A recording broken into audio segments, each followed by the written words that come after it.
Hello, everyone. In this chapter, we are going to dive into DNA structure. We are going to learn how DNA was discovered to be the molecule of life that actually, when expressed, is responsible for observable features.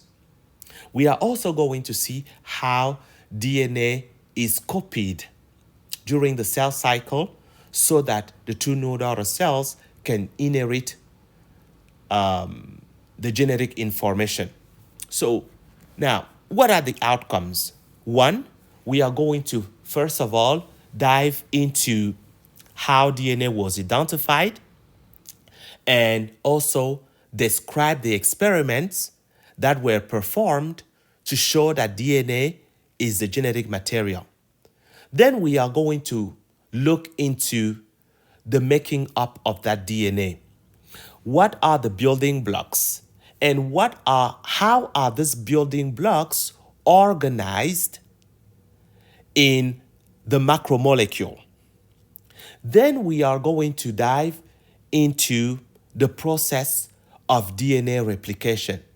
What are the enzymes and the players that are involved in copying genetic information during the interphase of the cell cycle before that DNA is passed down to the new daughter cells.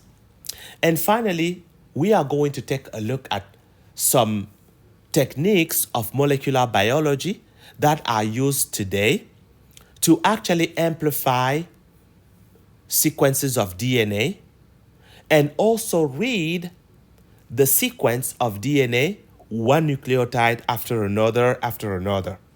All right? So first up, the experiments that showed that DNA is the molecule that contains the genetic information. Now, there is a researcher, Francis Crick, who said this: a genetic material must carry out two jobs. One, duplicate itself.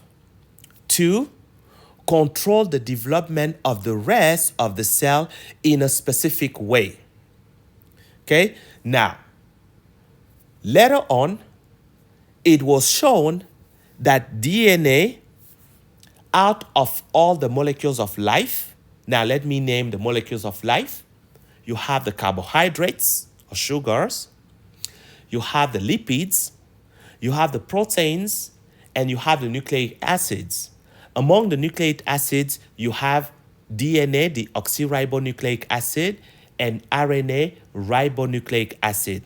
Now, out of all these molecules of life, only DNA is the molecule that is able to duplicate itself and to control all the features that get expressed in a cell. So, with that said, how was it shown that DNA is that molecule that carries the genetic information? Now, the first step we are going to make, it's with Frederick. Frederick actually was a physician and a biochemist from Switzerland. This physician actually was able to isolate the central part of white blood cells that he called nuclei, right? He isolated nuclei from white blood cells, and he found that the substance inside of the nucleus of a white blood cell was not only acid, but also it contained nitrogen and phosphorus. He later called that substance nuclein. And later on, the whole substance was called nucleic acid, because in the nucleus, you had that substance that was acid, right? That's why he called it nucleic acid.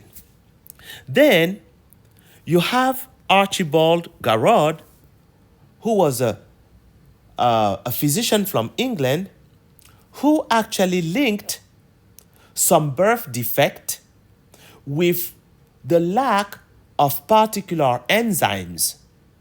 Now, for instance, we know that a brand new baby is being fed with milk, right? So we expect that baby to be able to digest milk. But we know today that there are some newborn that are not able to digest milk. They are lactose intolerant. And one can wonder, how is a newborn who is supposed to completely depend on milk can be lactose intolerant, right? That is completely weird, right? Nevertheless, that is a problem that can occur. And that does occur, right? He said that, well, these defects must be because some enzymes are absent. And later on, it was shown that these enzymes are absent because the feature that controls the presence and absence of that enzyme is at fault. And that feature is nothing but the nucleic acid, but very specifically the oxyribonucleic acid DNA. But how was DNA shown? How did researchers show that DNA is the molecule that is responsible for the features living organisms express? Well, I'm going to dive into some experiments here. Now, you have Frederick Griffith, who actually was a microbiologist. He worked with bacteria. He actually, working with bacteria and specifically Streptococcus pneumonia, was able to show that DNA is the molecule that carries some features that cause bacteria to be either non-virulent or virulent. He noticed that the streptococci he was working with occurred on a petri dish in two forms. Some developed colonies that looked rough. He called these rough colonies type R. And some other colonies looked smooth. He called this streptococci type S. Now, what he noticed is that when injecting mice with type R, mice were healthy after many weeks. Okay? When, however, he injected mice with type S, the mice died. Okay? So the bacteria type R were non-virulent, while the bacteria type S were virulent. But then he heat killed the smooth bacteria. And by the way, he showed that the smooth bacteria were smooth because they had on their surface a substance that is called a capsule. Now, when he heat killed the type S bacteria, he noticed that after inoculating mice were still healthy, they didn't die. So, the heat-killed type S bacteria were not able to kill the mice. Nevertheless, when he mixed living, rough non-virulent Streptococcus pneumonia and heat-killed type S, the mice died. Then he probably scratched his head. He was like, wait a minute.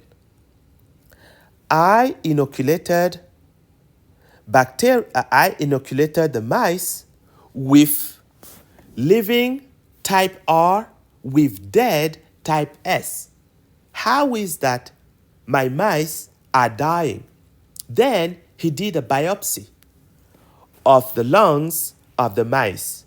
And then he found that out of the biopsy, he found type S bacteria that were very much alive.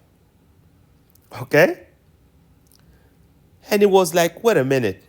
I heat killed the type S.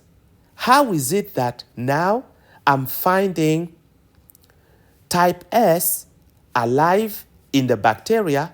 And by the way, he did not only find only type S, there was also type R, right? The rough guys were also present in the petri dishes. So actually, he ended up with two kinds. So then, he came with the idea that, wait a minute, it looks like the rough bacteria are able to uptake something in the mixture that cause them now to become smooth. He called that principle transformation. In other words, Streptococcus pneumonia that were rough when alive are able to uptake the genetic information from the environment. Now, he further said that this rough bacteria had to be in a particular physiological state that we call competence.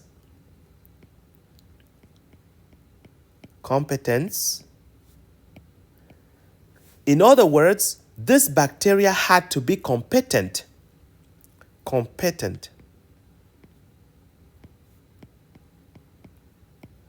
to be able to uptake some genetic information from the environment. Now they have uptaken that genetic information from the environment, they would express that genetic information. And when they express that genetic information, they are now able to develop a capsule and become virulent. So that's the principle of transformation. Then the question came to know, wait a minute, now that transformation, what is the molecule that is responsible for giving to Streptococcus pneumonia, the rough guys, that smooth appearance? So some other experiments were done by Avery, Maglord, and McCarthy. So these three researchers actually heat-killed smooth bacteria, and they treated this smooth bacteria with proteases in one vial and DNAs in another vial. Proteases are these enzymes that are able to break down proteins, while DNAs are these enzymes that are able to break down DNA. In other words, these researchers were trying to tell which of the two, DNA or proteins, were carrying the genetic information. So then they mixed the heat-killed treated with proteases with living, rough, non-virulent Streptococcus pneumonia, and the heat killed treated with DNAs mixed with rough, non-virulent type R Streptococcus pneumonia. They show that when the mixture is treated with proteases, only DNA is present, and when DNA is present, in the presence of rough, non-virulent bacteria, the mice died. However, when the heat killed were treated with DNAs, so DNA was digested, only proteins were present. In presence of proteins and living rough type R bacteria, mice were alive. So these researchers were able to show that, see, the transforming principle in transformation, it's actually DNA, but not proteins, showing that DNA is the molecule that carries the genetic information. So after that, you have other researchers, Alfred Hershey and Martha Chase, who showed that indeed DNA, but not proteins, carried the genetic information that is passed down from one generation to another generation, from parent to offspring. Now, here is what they did. They actually work with E. coli. And E. coli can be infected by viruses. Those viruses are called phages. Phages. And the phages are nothing but viruses. Viruses are characterized by the fact that they are going to have some genetic information, and that genetic information is enclosed in a capsid. So they work with phages that had a capsid just like this. So DNA inside, okay? And you have a tail. So they actually labeled DNA and proteins. How did they label DNA? They labeled DNA by growing viruses in presence of phosphorus 32, which is radioactive. So this is by incorporating phosphate, DNA was labeled. They was able to track DNA. By the same token, they grew some viruses in presence of S35. S, it's sulfur. Sulfur. And sulfur can be found in some amino acids, including cysteine. Cysteine is an amino acid that uses uses sulfur. So by feeding these viruses with S35, proteins that were synthesized by the virus contained S35 so that we could track the proteins. So now we have a virus that contains S35 and a virus that contains P32. So we can track them, right? And then the viruses were blended, right? In this blender experiment, they showed that DNA actually, when the virus is infecting the bacterium, the virus is transferring DNA into the bacterium, right? But never proteins into the bacterium. And they were able to show that DNA is the genetic material. Let me give you some more details here.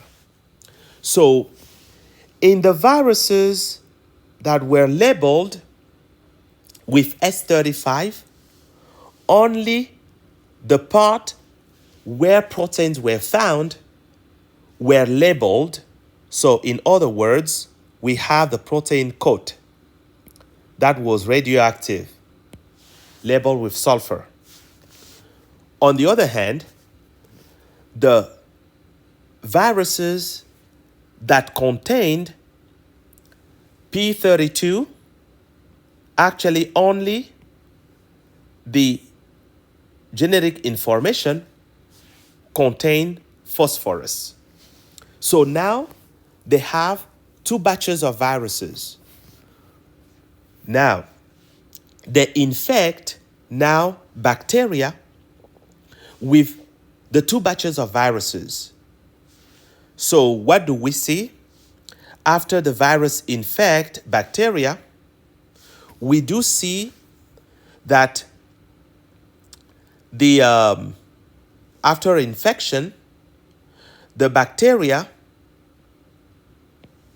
after blending the mixture, we see that the viral proteins, quote, never got into the bacteria, while the bacteria actually were not radioactive. Okay?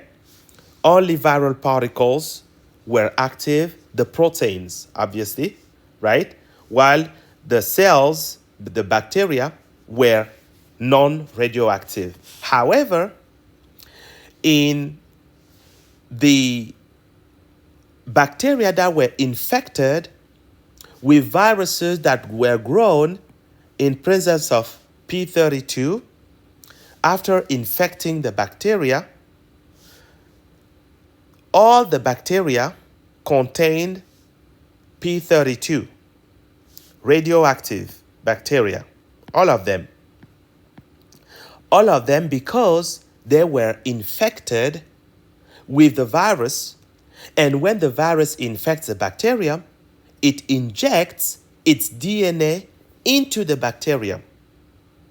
As a consequence of that, after blending and separating the viruses and bacteria, they noticed that, oh, some bacteria are infected here and they have radioactivity.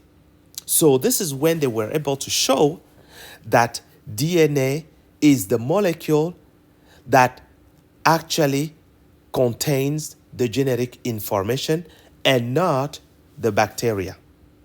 And not the proteins. Okay. So now that we know that DNA is the molecule that contains the genetic information, what is the composition of DNA? Now, let me pass some information here. But let me say that there are some researchers that showed that in the composition of DNA, first and foremost, not DNA, in the information of nucleic acids, that nucleic acids occur in two forms: the oxyribonucleic acid and ribonucleic acid.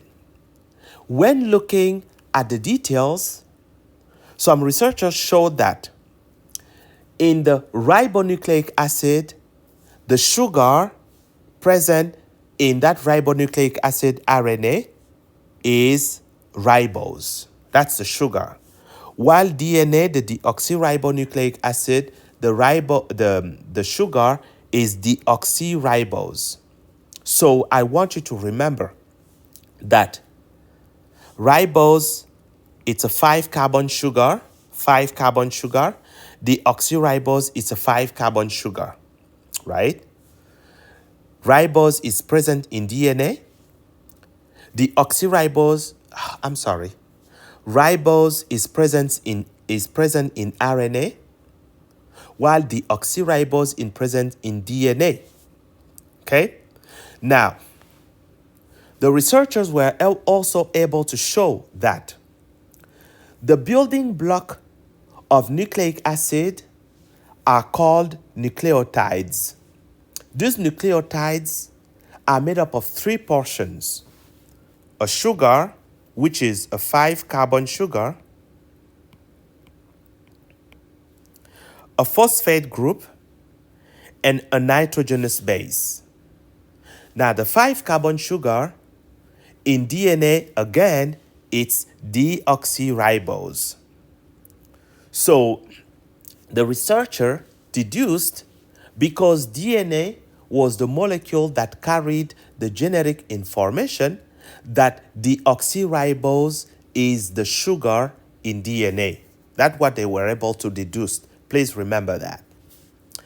And now, later on, you have some researchers that showed that the nitrogenous base occurred in 5 kinds. We have adenine, guanine, thymine, cytosine, and a 5th one, that is uracil. However, in the context of DNA, Erwin Chargaff found that among the nitrogenous bases, only adenine, guanine, thymine, and cytosine were present in DNA, never uracil. Okay? Now, later on, it was shown that DNA, it's a double-stranded molecule, all right? And that in that double-stranded molecule, adenine, abbreviated A, always pairs with thymine, while cytosine always pairs with guanine, in such way that the double-stranded molecules form complementary strands. In other words, if you have a strand of DNA that reads A, T, C, G, A, G, C, C, A, T, we can deduct that the complementary strand would be, let me change color here, T, A, G, C, T, C, G, G, T, A, right? Because A pairs with T and C pairs with G. Now, after that, some researchers went on trying to determine the structure of DNA in terms of, yes, A pairs with T, G pairs with C, but what does it look like? Well, you have a number of experiments that were done, right? And one particular experiment that actually changed how we viewed DNA, it's basically the experiment that used X-ray diffraction. That X-ray diffraction actually showed that DNA actually occurs in a way that is such that you have one strand that is wrapping around another strand, right? You have an A form and a B form. And when we look at these two forms, they actually describe a structure that looks like an X. Let me show you what I mean. Okay? So, a structure that looks like an X, like this, right? So, Franklin actually showed that somehow there is a structure here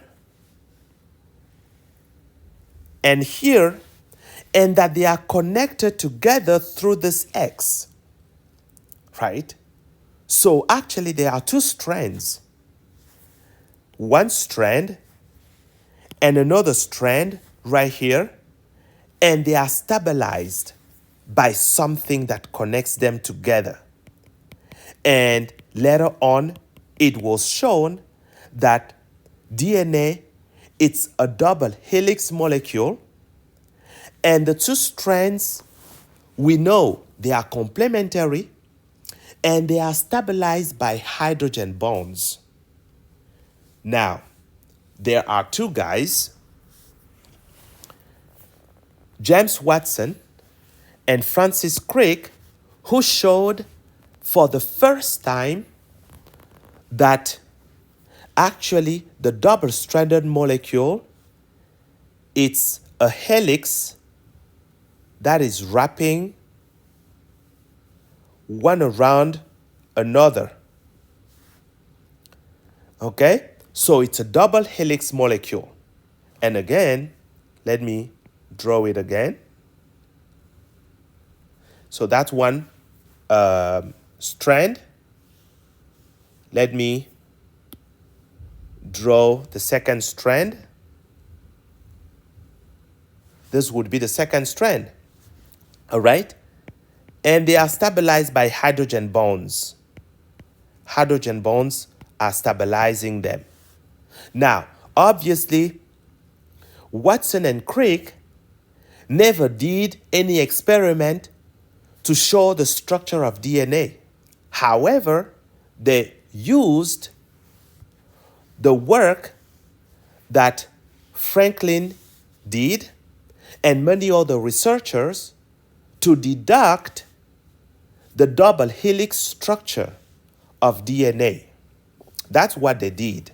So we have to give them credit for that, but they did not run specific experiments to come up with that resolution of DNA.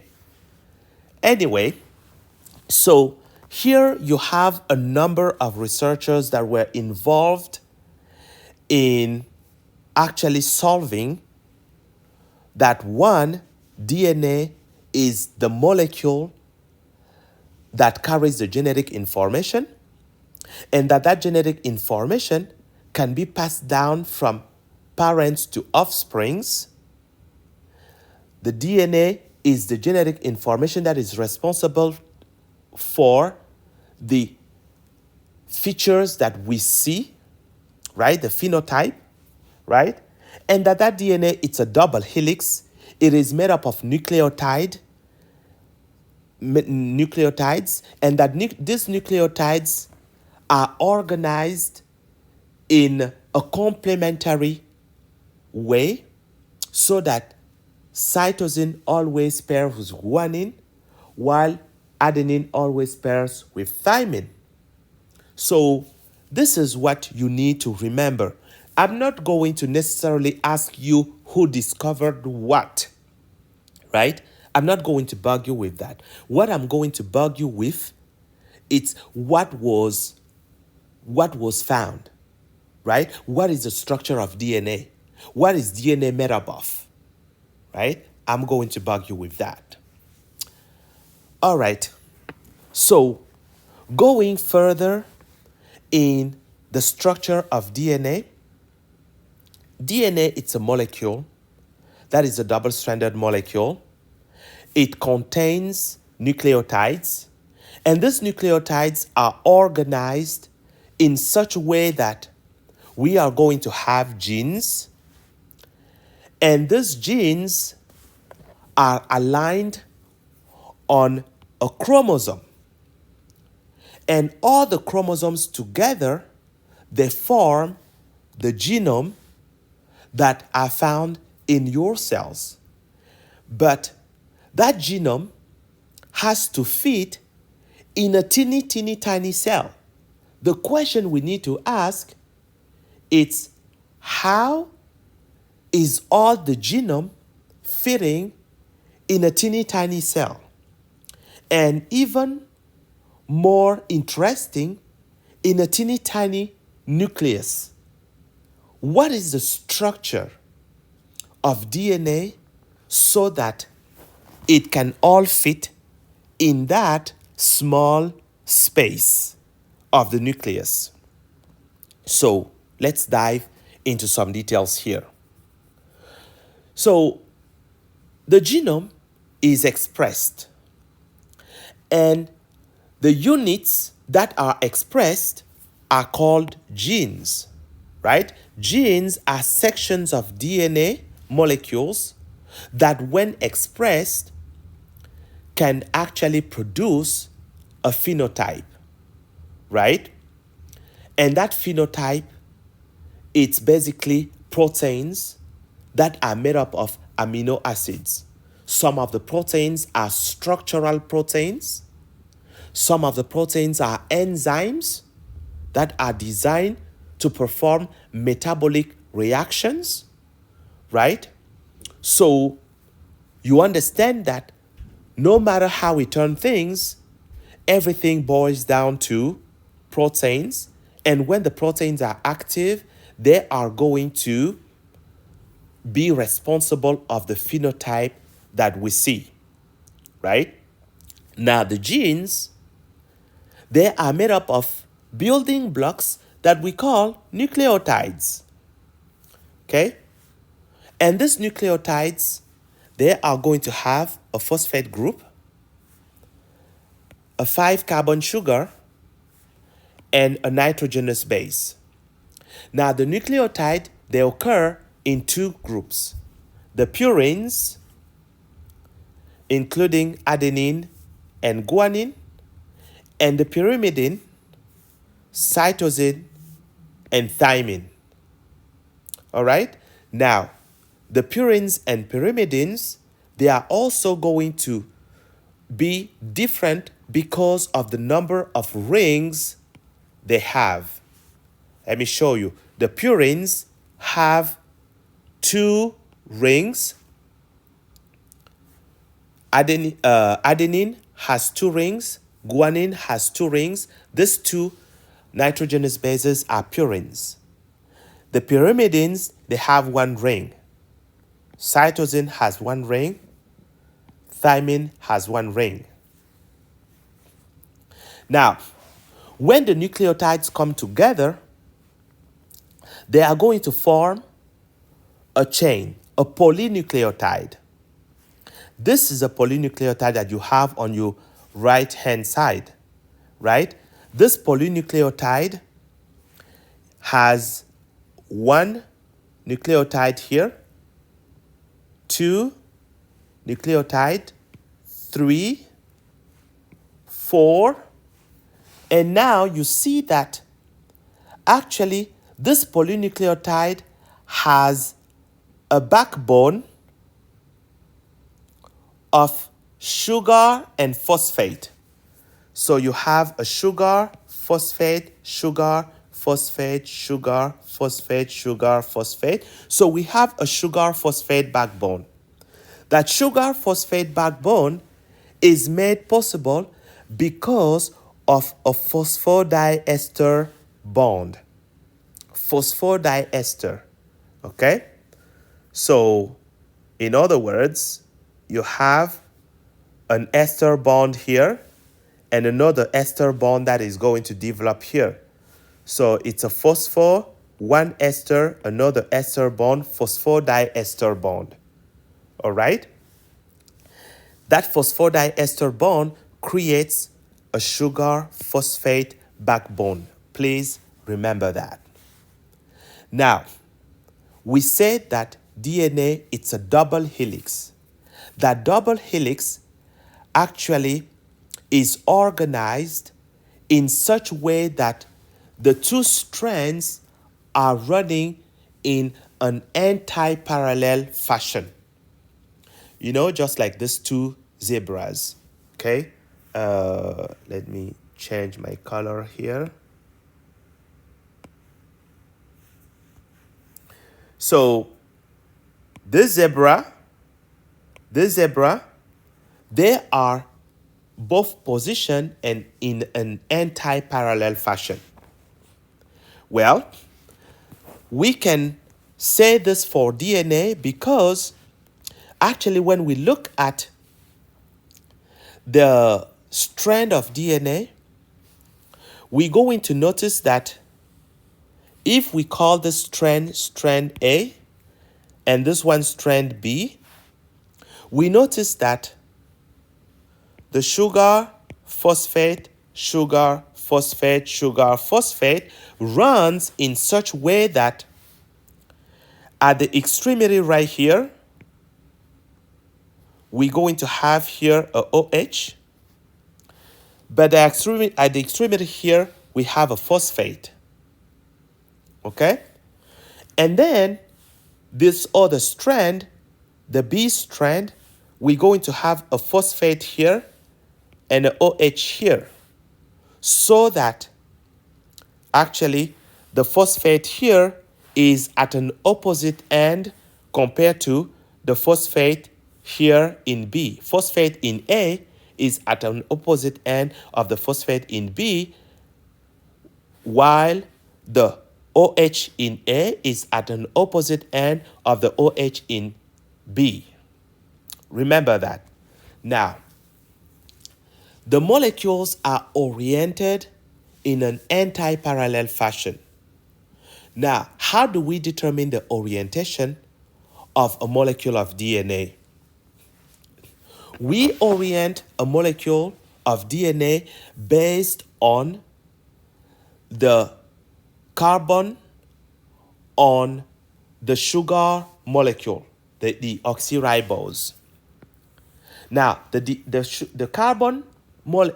carbon atoms, I'm sorry, not the carbon molecule, the carbon atom on the sugar molecule are numbered C prime, C1 prime, C2 prime, C3 prime, C4 prime, and C5 prime. The reason why these carbon atoms are named C1 prime, C2 prime, C3 prime, C4 prime, and C5 prime, it's because the nitrogenous base here itself carries carbon atoms. And these carbon atoms are labeled C1, C2, C3, C4, and so on and so forth. But to avoid saying C1 twice, we say the nitrogenous base is carrying a C1, but the sugar is going to carry a C1 prime. Okay, C1 prime. All right, so that we have C1 prime, C2 prime, C3 prime, C4 prime, and C5 prime.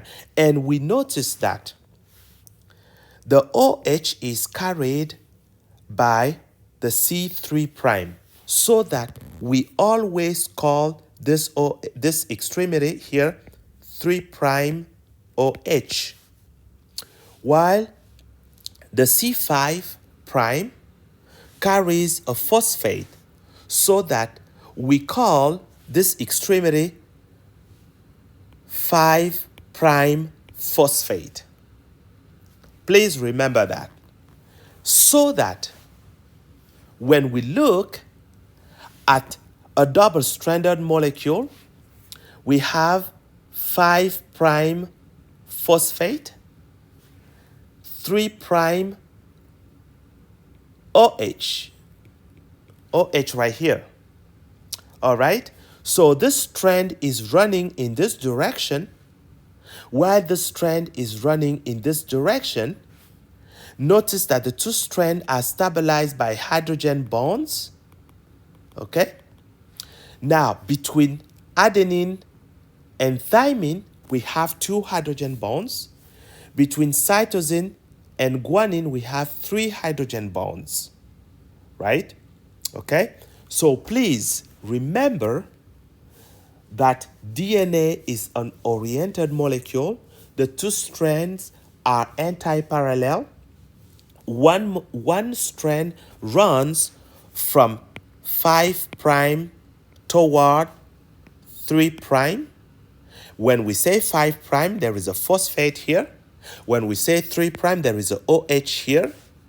And the other one is going to run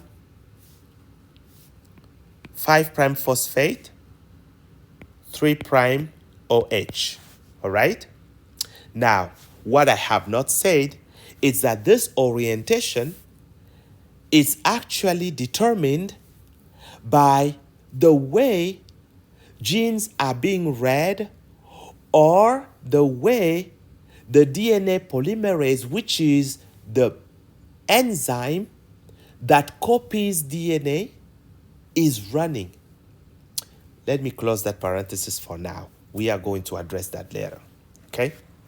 So now, the complementary base pairing is such that thymine and adenine interact together via hydrogen bonds, while cytosine and guanine interact together via hydrogen bonds. Between thymine and adenine, you have 2 hydrogen bonds. Between cytosine and guanine, you have 3 hydrogen bonds, right?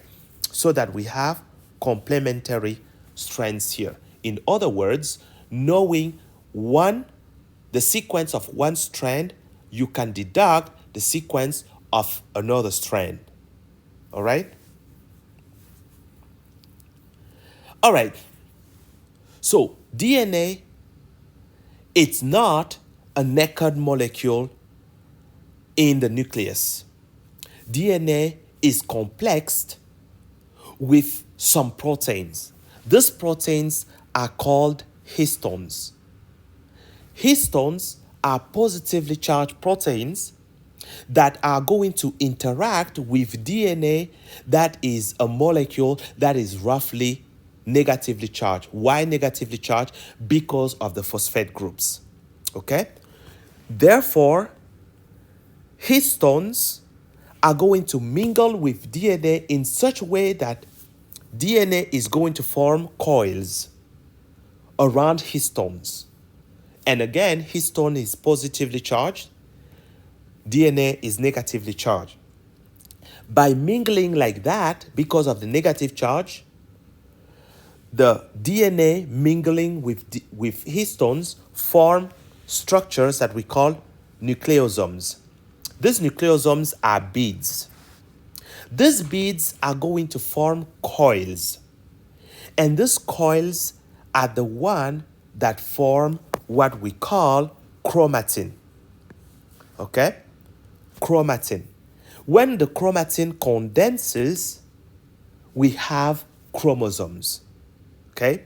So everything really depends on what we are looking at, right? At which level we are looking at the genetic information.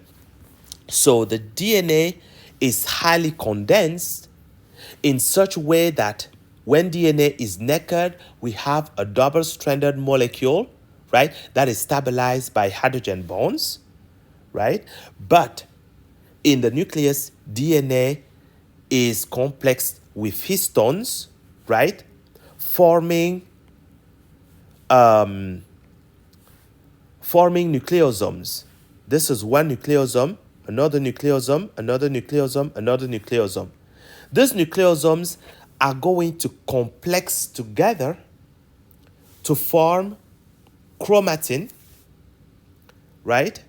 And that chromatin, it's itself going to complex together to fold even more because of scaffolding proteins. These scaffolding proteins cause the development of loops, which allows DNA to compact in the nucleus. We are going to see this. So here, we're going to see some proteins here that cause the formation of loops, right? This proteins these proteins are called CTCF. CTCF, these are anchor proteins. These anchor proteins cause the formation of loops so that for a given chromosome, you are going to have all these loops that we call, at the end of the day, the loopome. Okay? Loopome, it's basically a complex of chromatin with bunch of loops. Okay? So all these loops, that's the loopome. All right? So loop of DNA. All right? Here we have the DNA is not forming a loop, right? Here we have a loop, here we have a loop. Okay? You can see some areas form a loop, some area don't form a loop, right? So this is how DNA is organized. And now, this is in forms of chromatin. Now, when we talk about chromosome, these loops are even more tightly packed, more coiled together, right? So that you can see them under the microscope when you stain cells. So let's stop our discussion here for now. We are going to resume our discussion when we start diving into DNA replication. Thank you for your attention.